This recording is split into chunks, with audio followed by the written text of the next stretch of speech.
ମୁଁ ସମସ୍ତଙ୍କୁ ସ୍ୱାଗତ କରୁଛି ଆମର ୟୁଟ୍ୟୁବ ଚ୍ୟାନେଲ କ୍ୟାରିୟର କ୍ଲାसेସକୁ। ପ୍ରତି ପିଲାର ଆପାର ଆଇଡି କିପରି ଜେନେରେଟ୍ କରିବେ ୟୁଡାଇସ୍ ପ୍ଲସରେ ଦେଖିବା। ଫୁଲ୍ ପ୍ରୋସେସ୍ ଚାଲନ୍ତୁ ଶିଖିବା ଜାଣିବା। ତେଣୁ ଭିଡ଼ିଓକୁ ସମ୍ପୂର୍ଣ୍ଣ ଦେଖିବେ, ଭିଡ଼ିଓକୁ ଲାଇକ୍ କରିବେ, ଚ୍ୟାନେଲକୁ ସବସ୍କ୍ରାଇବ୍ କରିବେ।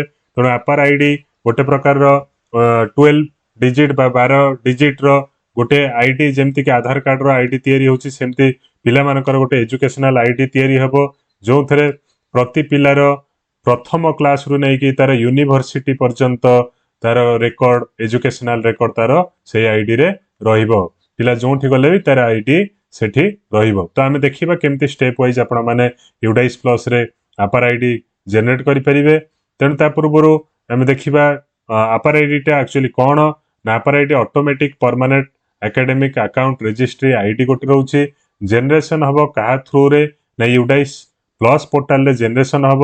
ତ ଏଇ ଯେଉଁ ୟୁଡାଇସ୍ ପ୍ଲସ୍ ପୋର୍ଟାଲରେ ଜେନେରେସନ୍ ହବ ଏମ୍ସ ଟୁ ଷ୍ଟ୍ରିମଲାଇନ୍, ଅର୍ଥାତ୍ ପ୍ରତି ପିଲାଙ୍କର ଷ୍ଟୁଡେଣ୍ଟ ମାନଙ୍କର ଆକାଡେମିକ୍ ଜର୍ଣ୍ଣିକୁ ରେକର୍ଡ କରିବ ସେ।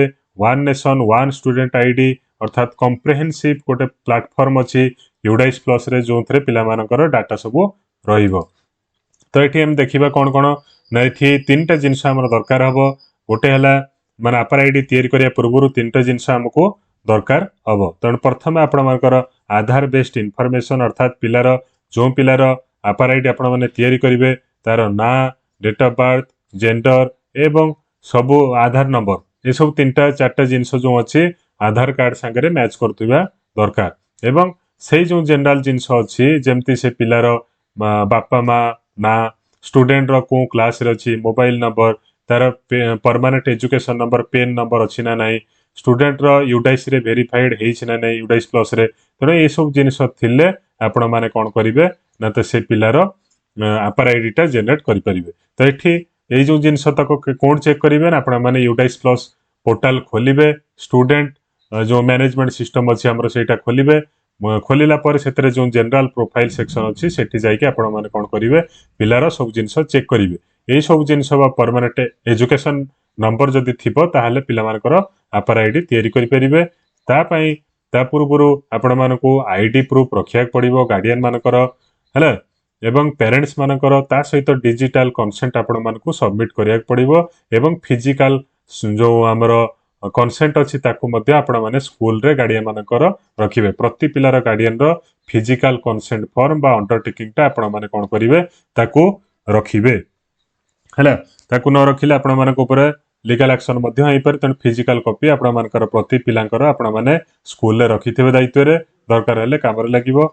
ତାପରେ ଆମର କ'ଣ କ'ଣ ଷ୍ଟେପ୍ସ ଅଛି ଦେଖିବା। ଆମେ ଷ୍ଟେପ୍ସ ଦେଖିବା, ଷ୍ଟେପ୍ସରେ କ'ଣ କ'ଣ ଅଛି ଦେଖନ୍ତୁ। ପ୍ରଥମେ ଷ୍ଟୁଡେଣ୍ଟ ମ୍ୟାନେଜମେଣ୍ଟ ସିଷ୍ଟମ ପୋର୍ଟାଲକୁ ଲଗ୍ଇନ୍ କରିବେ, ହେଲା। ଲଗ୍ଇନ୍ କଲା ପରେ ଆପଣମାନଙ୍କର ଏଇଠି ଦେଖନ୍ତୁ ଲେଫ୍ଟ ସାଇଡରେ ଗୋଟେ ଦେଖେଇବ ଆମର କ'ଣ କ'ଣ ତାର ସବୁ ଟ୍ୟାକ୍ସ ବାର ଅଛି। ଟ୍ୟାକ୍ସ ବାର ଉପରେ ଏଠି ସ୍କୁଲ ଡ୍ୟାସବୋର୍ଡ, ସ୍କୁଲ ପ୍ରୋଫାଇଲ ଏମିତି ଦେଖେଇବ। ତଳକୁ ଦେଖଉଛି ଦେଖନ୍ତୁ ଆପାର ମଡ୍ୟୁଲ।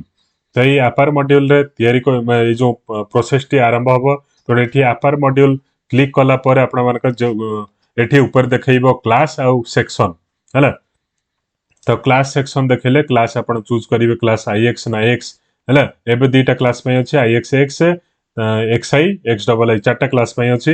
ତେଣୁ ଏଠି ଆମେ ଆଇଏକ୍ସ ଯଦି ଚୁଜ୍ କରିବା, ଆଇଏକ୍ସ ଚୁଜ୍ କରିବେ, ସେକ୍ସନ ଚୁଜ୍ କରିବେ। ଗୋ ଅପସନଟାକୁ ମାରିଲା ପରେ ଆପଣମାନଙ୍କର ଏଠି ପିଲାମାନଙ୍କର ଲିଷ୍ଟ ଦେଖେଇଦେବ। ତ ଯେଉଁ ପିଲାଙ୍କର ଲିଷ୍ଟ ଦେଖେଇବ, ଏଠି ଦେଖନ୍ତୁ ଲିଷ୍ଟ ଦେଖେଇଛି। ନେକ୍ସଟ ସେସନ ଆମେ ଦେଖିବା ସିଲେକ୍ଟ କ୍ଲାସ୍ ସେକ୍ସନ। ଆପଣମାନେ ସିଲେକ୍ଟ କଲା ପରେ ଏଠି ଦେଖେଇବ କ'ଣ ନା, ପିଲାମାନଙ୍କର ଲିଷ୍ଟ ପଳେଇ ଆସିବ। ଦେଖେଇଛି ଦେଖନ୍ତୁ, ଗୋଟେ ଏକ୍ଜାମ୍ପଲ ଡେମୋ ନିଆହେଇଛି। ତ ଏଠି ପିଲାମାନଙ୍କର କ୍ଲାସ୍ ଦେଖେଇଲା, ପେନ୍ ନମ୍ବର ଦେଖେଇଲା, ତାର ପ୍ରୋଫାଇଲ କମ୍ପ୍ଲିଟ୍ ହେଇଛି ଦେଖେଇଲା। ତାପରେ ଆପାର ଆଇଡି ଜେନେରେଟ୍ କରିବା ପାଇଁ ଏମିତି ଗୋଟେ ଜେନେରେଟ୍ ବଟନ ଦେଖେଇବ, ହେଲା। ତ ସାଇଡରେ ଆକ୍ସନ ଜାଗାରେ ଦେଖେଇବ ଜେନେରେଟ୍ ଆପାର ଆଇଡି। ତ ଆପାର ଆଇଡି ଜେନେରେଟ୍ କରିବା ପାଇଁ ଆପଣମାନେ ସେଇ ଜେନେରେଟ୍ ବଟନକୁ କ୍ଲିକ୍ କରିବେ, ହେଲା। ସେ ପିଲାର ଏଗନେଷ୍ଟରେ ଆପଣମାନେ ଜେନେରେଟ୍ ବଟନକୁ କ୍ଲିକ୍ କରିବେ। ଏଇ ଜେନେରେଟ୍ ବଟନକୁ କ୍ଲିକ୍ କଲା ପରେ ଆପଣମାନଙ୍କର ଆଉ ଗୋଟିଏ ପେଜ ଓପନ ହବ। ତେଣୁ କୋଉ ପେଜଟା ଓପନ ହବ ଦେଖନ୍ତୁ, ଏଠି ପେଜ ମଧ୍ୟ ଦେଇଦେଇଛି। ଏଇ ପେଜଟା ଓପନ ହବ। ଏଇ ପେଜରେ କ'ଣ ଅଛି, ଏଥିରେ ଦେଖିବେ ପିଲାମାନଙ୍କର ଡିଟେଲ୍ସ ଥିବ, date of birth, Aadhaar number, ହେଲା। ଏଠି ପିଲାର ନାଁ ଥିବ। ତ ଏଠି କନସେଣ୍ଟ ଫର୍ମ ଗୋଟେ ଦେଇଛି, ଯେଉଁଥିରେ ଫାଦର, ମଦର, ଗାର୍ଡିଆନ ତାଙ୍କର ଆପାର ଆଇଡି ଜେନେରେସନ ପାଇଁ ଅଣ୍ଡରଟେକିଂ ଦେଇଥିବେ। ଏଥିରେ ଆପଣମାନେ ଏସ୍ ମାରିବେ।